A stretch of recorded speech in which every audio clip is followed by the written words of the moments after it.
Assalamualaikum students. Hopefully you all will be having a wonderful day there. अच्छा, हम लोग start करने लगे हैं एक सेशन जिसके अंदर हम कवर करेंगे HTML को कम्प्लीटली A to Z.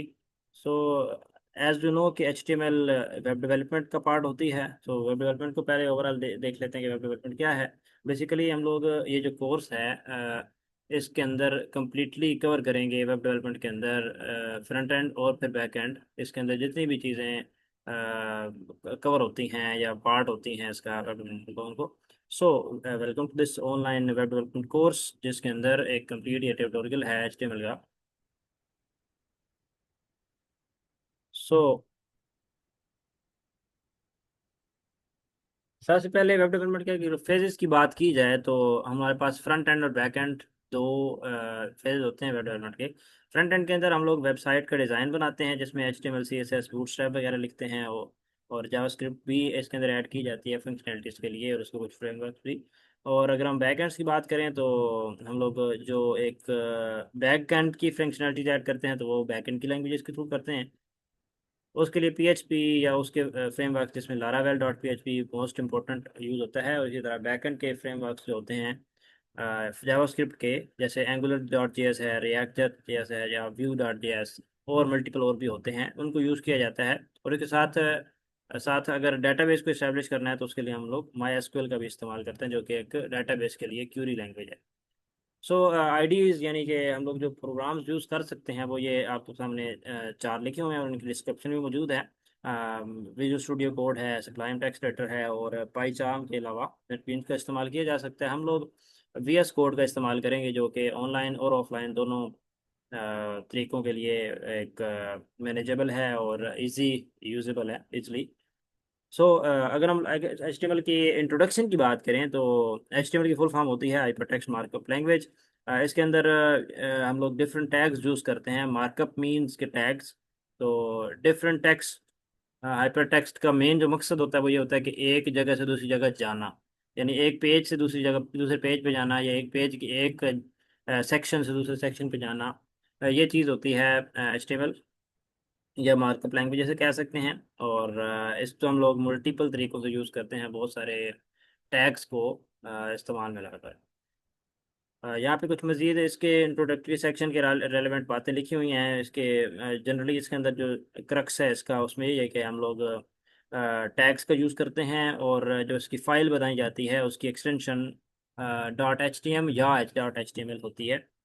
और अब हम बात करें इसके सिंटेक्स की कि किस तरह से इसको टैग्स को लिखा जाता है। तो टैग का एक स्टार्ट टैग होता है और एक एंड टैग होता है। ज़्यादातर जो आपके टैग्स होते हैं HTML के अंदर वो पेयर टैग होते हैं, यानी स्टार्ट टैग भी होता है और एंड टैग भी होता है। और उसके अंदर हम लोग मल्टीपल कंटेंट्स लिखते हैं। अब इसके अंदर अगर हम बात करें कि स्टार्ट टैग और एंड टैग के अंदर जो कंटेंट्स लिखेंगे तो वो अपीयर किस तरह से होगा वो डिपेंड करेगा कि टैग का नेम क्या है। सो इसलिए यहाँ पे जनरली एक स्ट्रक्चर बताया गया कि टैग नेम होगा, कंटेंट होगा और फिर क्लोजिंग टैग हो उसको। तो अब मज़ीद पेयर टैग के साथ साथ सिंगुलर टैग भी होते हैं जिनके मतलब के क्या कहते हैं कि एंड टैग नहीं होते, तो वो भी इसके अंदर यूटिलाइज होते हैं। अगर हम HTML के पेज स्ट्रक्चर की बात करें तो यहाँ पे हम HTML के लिए HTML5 के लिए डॉक टाइप HTML लिखते हैं। जैसे ये डिफाइन हो जाता है कि आपका ये डॉक्यूमेंट है, यानी ये जो पेज है स्पेसिफिक वेब पेज, वो HTML5 के रेलिवेंट है। फिर हम लोग मेनली HTML का टैग यूज़ करते हैं। फिर उसके अंदर हेड का और बॉडी का टैग एडजेसेंटली यूज़ होता है। हेड के टैग के अंदर टाइटल को और मल्टीपल और टैग्स को यूज़ किया जा सकता है। SEO के लिए मेटा के टैग को यूज़ किया जाता है। बॉडी के टैग के अंदर हम लोग मेनली हमारा अपना जो जितना भी कंटेंट होता है वो बॉडी के टैग के अंदर लिखा जाता है, जहाँ पे देखें हेडिंग और पैराग्राफ लिखे हुए हैं। सो ये इस तरह से कुछ डॉक टाइप की डिक्लेरेशन होती है। कुछ इस तरह से हम लोग इसके डॉक्यूमेंट्स और HTML के एलिमेंट्स को डिफ्रेंशिएट कर पाते हैं।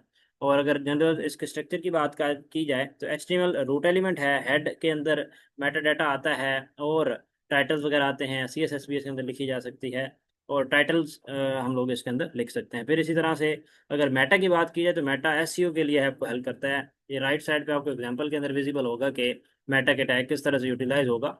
ये अब जैसे बॉयलर प्लेट लगाते हैं जो कि अभी मैं आपको इसको विजुअली के साथ साथ इम्प्लीमेंट भी करके दिखाऊंगा तो आपको ज़्यादा अच्छे तरीके से समझ आ जाएगी कि किस तरह से मेटा के टैग को इम्प्लीमेंट किया जाता है। तो ये हम लोग इसको यूज़ कर सकते हैं, जैसे आपके व्यू में और आपके एसईओ के लिए बहुत ही मतलब ये सूटेबल होता है। उसके बाद बॉडी का टैग होता है, जहाँ पे जितनी भी चीज़ें होंगी, हमारी लिंक्स होंगे, टेक्स्ट इमेजेस लिंक्स वगैरह होंगे, वो सारे के सारे यहाँ पे अपीयर होंगे।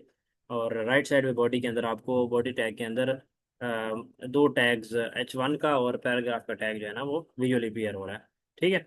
अब इस स्ट्रक्चर को हम लोग बेसिकली इम्प्लीमेंट कर लेंगे। तो किस तरह से इम्प्लीमेंट करेंगे, यहाँ पे आप देखें मैंने कुछ फाइल्स बनाई हुई हैं, एक एक करके मैं उसको विजुअली अपीयर कर दूंगा। यहाँ पे आपके पास एक फाइल है। देखिए मैंने जैसे बताया कि सब फाइल्स जितनी भी होंगी HTML की, उसकी .html एक्सटेंशन होगी। अब पहली मेरी फाइल है, यानी स्ट्रक्चरल टैग्स हैं उनके लिए। तो इस जनरल स्ट्रक्चर आपका HTML का कवर हो जाएगा। ठीक है। तो मैंने स्ट्रक्चरल टैग्स .html के नाम से फाइल बनाई है, शुरू में 1 डैश भी लिखा है, यानी पहली ये मेरी फाइल है, ये पहला प्रोग्राम है। ये देखें यहाँ पे हमारा एक डॉक टाइप HTML है। जैसे ये पता लग रहा है कि पूरा का पूरा ये डॉक्यूमेंट है, ये सारा HTML का है। ठीक है। फिर इसके अंदर HTML हमने लिखी जनरली, ये देखें इसका ओपनिंग टैग को मैंने क्लिक किया तो क्लोजिंग टैग जो है ऑटोमेटिकली यहाँ पे स्पेसिफाई हो जाएगा।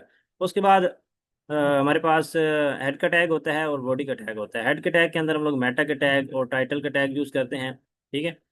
टाइटल के टैग के जरिए पता लग जाएगा कि आपके टैग जो होंगे वो अपीयर किस तरह से होगा। उसके बाद हमारे पास जो बॉडी का टैग है उसके अंदर आपको H1 नज़र आ रहा है और P नज़र आ रहा है, यानी हम लोग हेडिंग H1 लिख सकते हैं और के साथ ही साथ हम लोग पैराग्राफ भी लिख सकते हैं। तो इसको मैं यहाँ पे आपको शो भी करवा देता हूँ। शो प्रीव्यू करें तो राइट साइड पे आपको ये सेक्शन जो होगा प्रीव्यू में नज़र आ जाएगा। VS कोड के अंदर ये फंक्शनलिटी होती है कि आपको साथ ही साथ आउटपुट भी नज़र आने लग जाती है। सो उसके बाद हमारे पास यहाँ पे मौजूद है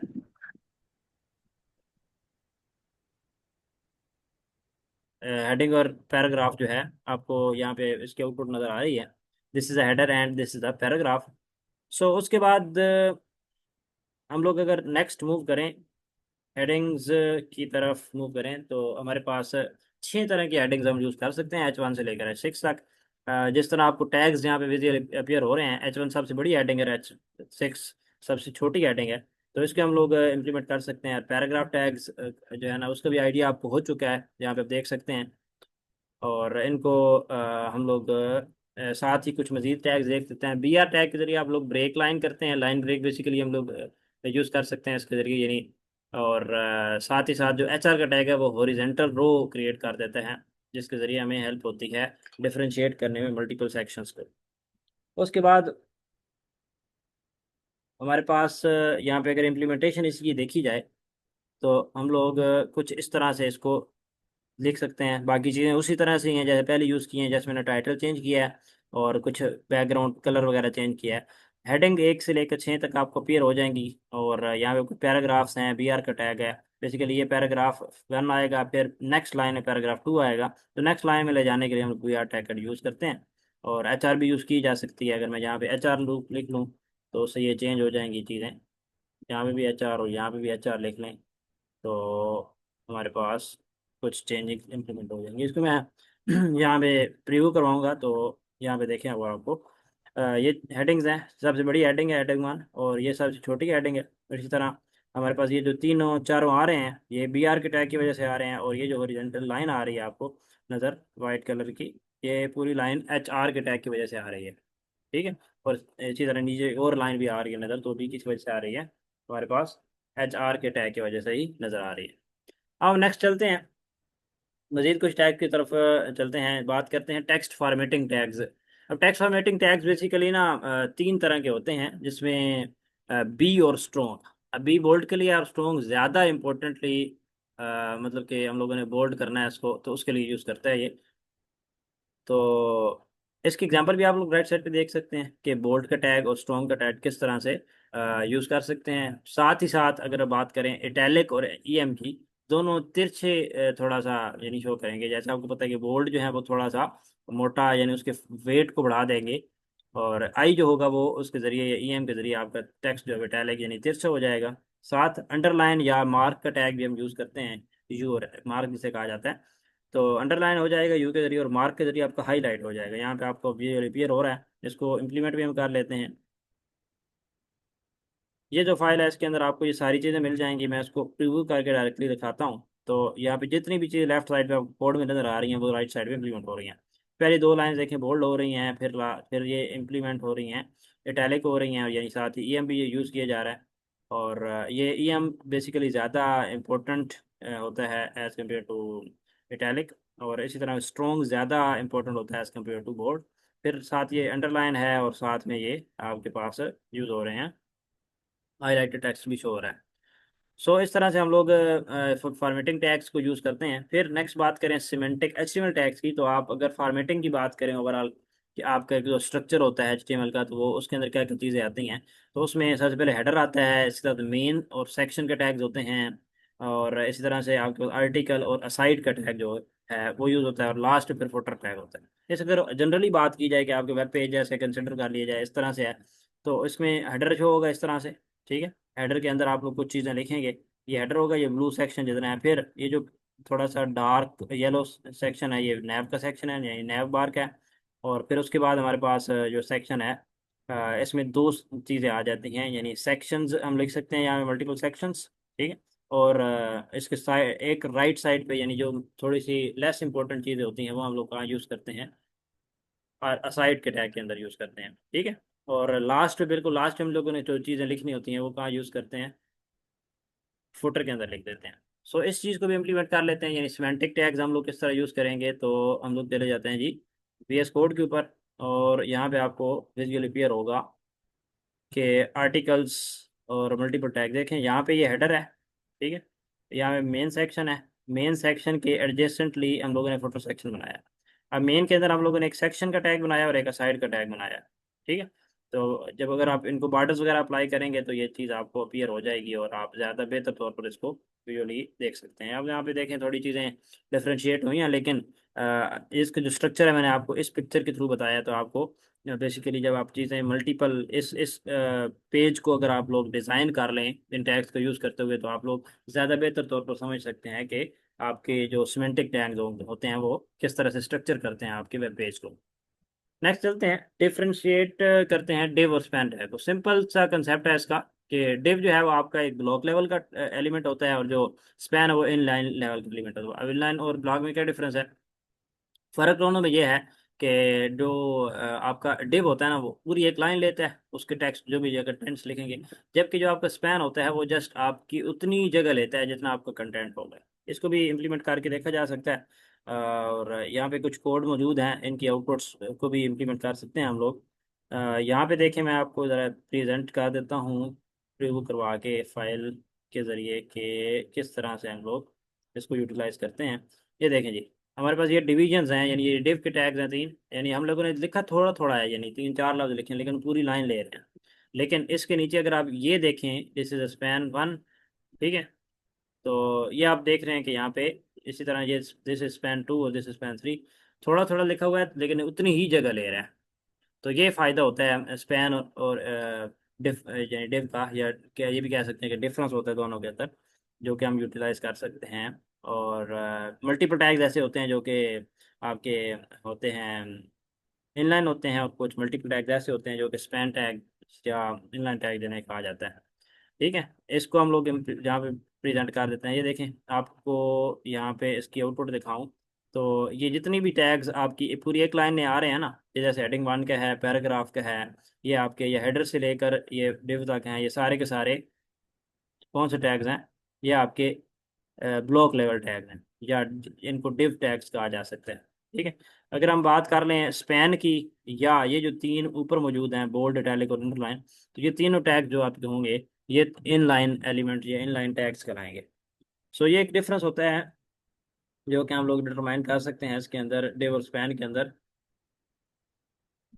तो उसके बाद हम बात करते हैं नेक्स्ट कुछ मज़ीद चीज़ों की। लिस्ट जो है ना वो HTML के अंदर हम लोग इस्तेमाल कर सकते हैं।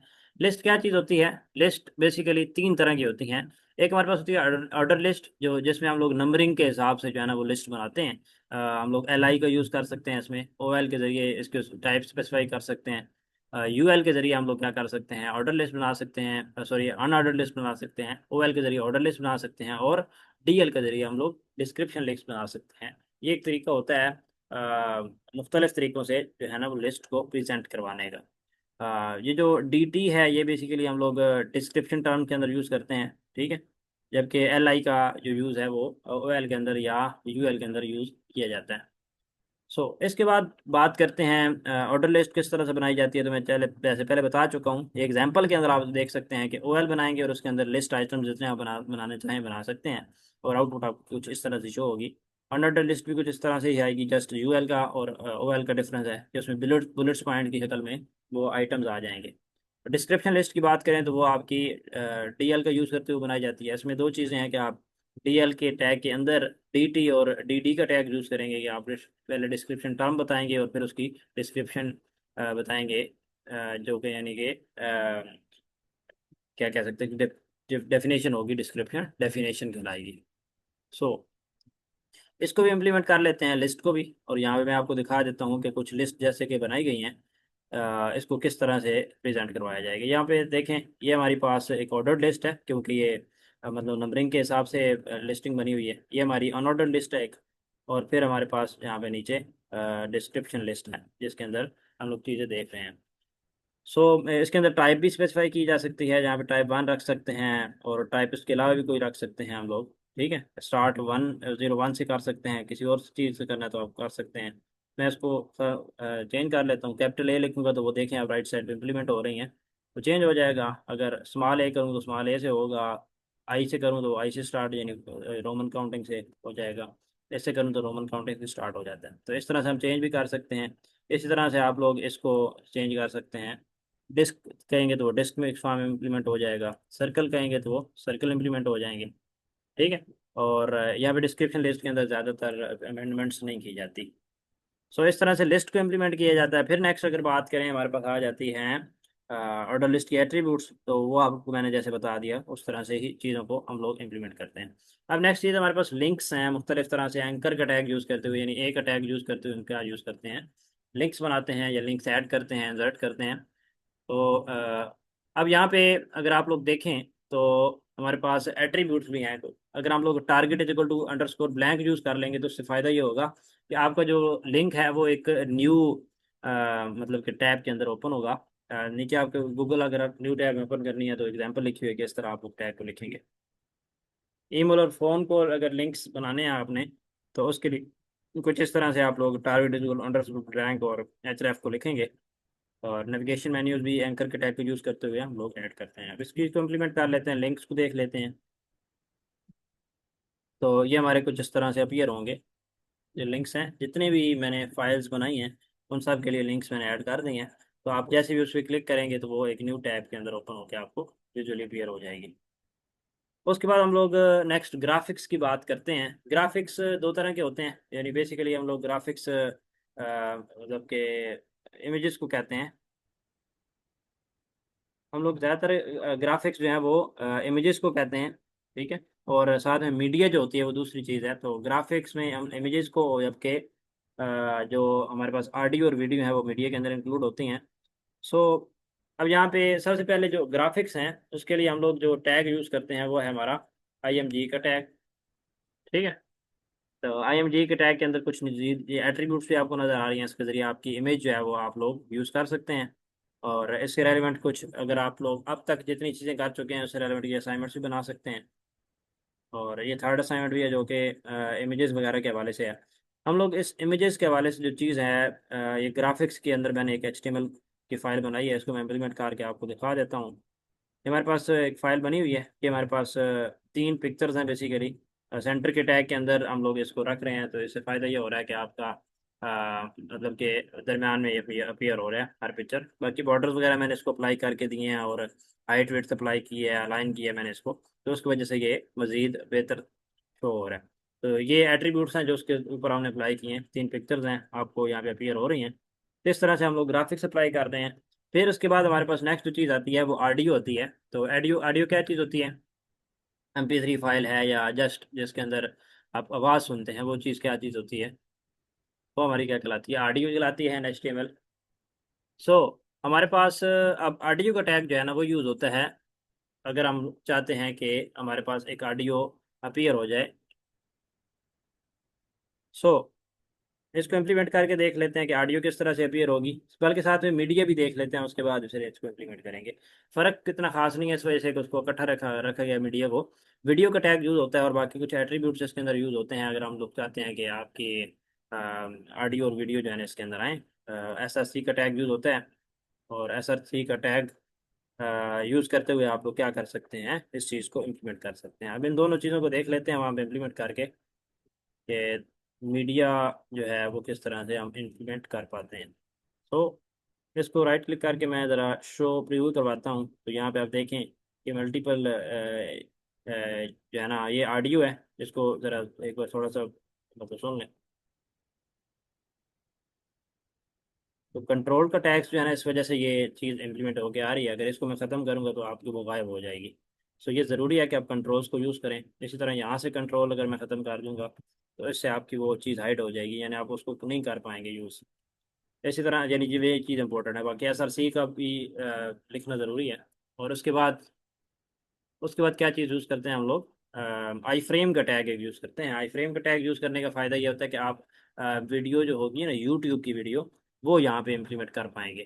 तो इसका मतलब कि मेन जो तरीका है वो ये है कि हम लोग आई फ्रेम डायरेक्टली जो है ना वो बनाकर भी कर सकते हैं, लेकिन इसका आसान तरीका ये है कि आप लोग यूट्यूब पर जाएं और यूट्यूब पर जाकर शेयर पे क्लिक करें और उसके बाद एम्बेड का एक ऑप्शन आता है वहाँ पे।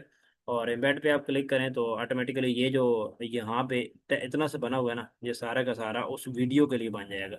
उसमें जस्ट आपने आकर उधर से कॉपी करना है और उसको यहाँ पे आके पेस्ट कर देना, तो उसका आपकी इस तरह से वीडियो जो है ना वो शो हो जाएगी। और आप इसको क्लियरली यहाँ पे देख सकते हैं कि ये सेम टू सेम उसी तरह शो हो रही है जहाँ पे वैसे शो होती है। तो इसको हम लोग वहाँ पे कर सकते हैं, करके चला भी सकते हैं। ठीक है, थोड़ा सा इंटरनेट प्रॉब्लम है जिस वजह से ये टाइम ले रहा है। तो बहरहाल आप ये इम्प्लीमेंट हो जाएगी। ठीक है, चलिए नेक्स्ट चलते हैं हम लोग टेबल्स की तरफ। टेबल्स क्या चीज़ होती हैं, टेबलर फॉर्म में डाटा को रिप्रेजेंट करना कॉलम या रोज की फॉर्म में। तो इसके अंदर टेबल का टैग तो लाजमी यूज़ किया जाता है। इसके अंदर बॉर्डर हम इम्प्लीमेंट कर पाते हैं। और साथ ही साथ हम लोग क्या यूज़ करते हैं इसमें, सेल्फ स्पेसिंग और सेल्फ हेडिंग का यूज़ किया जाता है, जिसकी वजह से फ़ायदा ये होता है कि आप उसके अंदर अगर स्पेसिंग ऐड करना चाहें तो वो कर सकते हैं। इसमें हम लोग किसी रो को प्रेजेंट करना हो, यानी रो को शो करवाना हो, तो उसके लिए TR को और TH को यूज़ करेंगे। TD यानी डाटा को शो करवाने के लिए हम लोग यूज़ करेंगे। एग्जांपल आप देख सकते हैं यहाँ पे कि रोल नंबर और नेम, दो यानी पहली रो के अंदर ये दो चीज़ें बताई गई हैं और फिर बाकी डाटा है। HTH जो है वो हेडिंग को शो करता है। सो ये तरीका है इसको लिखने का। बाकी टी हेड, टी बॉडी और टी फुट जो है ना, ये तीन टैग्स हैं जो कि एक ज़्यादा बेहतर तौर पर फॉर्मेटिंग के लिए हम लोग इसको यूज़ करते हैं। इसको देख लेते हैं ज़रा इम्प्लीमेंट करके टेबल्स को। यहाँ पे आपको ये करवा देता हूँ। ये देखें हमारे पास एक बन चुका है एक टेबल, जो कि ज़्यादा बेहतर फॉर्मेटिंग में नज़र किस वजह से आ रहा है, TH की वजह से।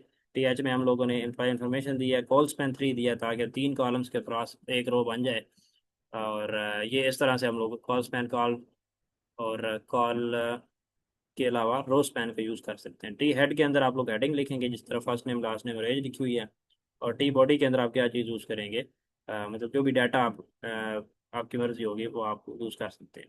ठीक है, उसके बाद टी फुट जो है वो टी फुट, जिस तरह से ऊपर मैंने कॉस्ट 23 यूज़ किया था, इस तरह यहाँ भी कॉस्ट 23 यूज़ करके एंड ऑफ एम्प्लॉय इन्फॉर्मेशन में लिख दिया। या कुछ और लिखना चाहें तो आप लिख सकते हैं।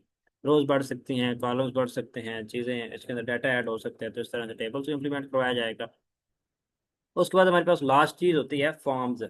फॉर्म्स बेसिकली जैसे फिलअप किए जाते हैं, रजिस्ट्रेशन फॉर्म्स होते हैं या लॉगिन फॉर्म्स होते हैं, तो वो किस तरह से बनाए जाते हैं। बेसिकली फॉर्म का टैग होता है और उसके अंदर ये इनपुट टाइप्स होती हैं। Input type is equal to, इनमें से कुछ चीज़ें लिखते हैं। ये 18 तीन टाइप्स हैं जिनको यूज़ किया जाता है और मुख्तलिफ तरह की चीज़ें जो है इम्प्लीमेंट करवाई जाती हैं। इसको मैं ओवरऑल गो थ्रू करवा देता हूँ आपको, थ्योरेटिकली इम्प्लीमेंट करके दिखा देता हूँ। ये text input type is equal to text होगी। और बाकी ये है कि लेबल का यूज़ किया जाएगा और इसमें लेबल में फा इज इक्वल टू जो NM लिखा हुआ है ना, इनपुट टाइप के अंदर वो ID यानी सेम होगी वही जो कि हम लोग यूज़ कर रहे हैं इनपुट टाइप के अंदर, यानी लेबल के अंदर हम लोग जो यूज़ कर रहे हैं। उसके बाद अगर हम देखें तो हमारे पास नेक्स्ट ईमेल है। इसके अंदर input type is equal to email, जिसके अंदर में क्या कर सकते हैं हम लोग, ईमेल भी लिख सकते हैं, उसकी फॉर्मेटिंग होगी। और फिर नंबर है, सेम उसी तरीके से बाकी तरीकाकार है इसका लिखने का। टेलीफोन है, पासवर्ड यूआरएल है, सर्च और फाइल इनपुट है, इस तरह रेंज और कलर है, टेक्स्ट एरिया है और डेट है। इसके साथ ही टेक्स्ट बॉक्स है, हम लोग इम्प्लीमेंट कर सकते हैं। इसका तरीका थोड़ा डिफरेंट है। लेबल और इनपुट टाइप्स लिखनी पड़ेंगी बाकी। और रेडियो है कि एक ही टाइप का डाटा हो, लेकिन ऑप्शन हो उसके अंदर। और ये लिख सकते हैं। उसके अलावा क्या हम लोग यूज़ कर सकते हैं, ड्रॉप ड्राउन डाउन का इस्तेमाल किया जा सकता है। और लास्ट में फिर बटन होते हैं हमारे पास। इनपुट बटन तीन तरह के होते हैं कि हम सेट रीसेट करना चाहते हैं, और सबमिट का बटन होता है। तो ये हमारे पास लास्ट जो कंसेप्ट है ये यूज़ होता है फॉर्म के टैग्स के अंदर, या फॉर्म के क्या नाम की कैटेगरी के अंदर, सेक्शन के अंदर। इसको भी इम्प्लीमेंट करके देख लेते हैं किस तरह से ये आपका विजुअली क्लियर होता है। यहाँ पे देखिए हमारे पास एक फॉर्म बन गया है। और ये फॉर्म मल्टीपल फील्ड सेट्स के अंदर, मल्टीपल लेबल्स के अंदर हम लोगों ने इसको अपीयर करके शो करवाया है। तो इसकी आउटपुट भी आप लोग यहाँ पे देख सकते हैं, और बाकी इसका डाटा जो है वो भी आपको यहाँ पे अपीयर हो जाएगा। ठीक है। तो ये था इसका लास्ट सेक्शन जो कि हम लोगों ने यहाँ पे इम्प्लीमेंट करवाया है। इसका मैं सारा आपको कोड दिखा रहा हूँ। ठीक है। और फिर इसको मैं यहाँ पे आउटपुट भी इसकी भी फिर आपको शो करवा देता हूँ। ये एक ड्रॉप डाउन लिस्ट है।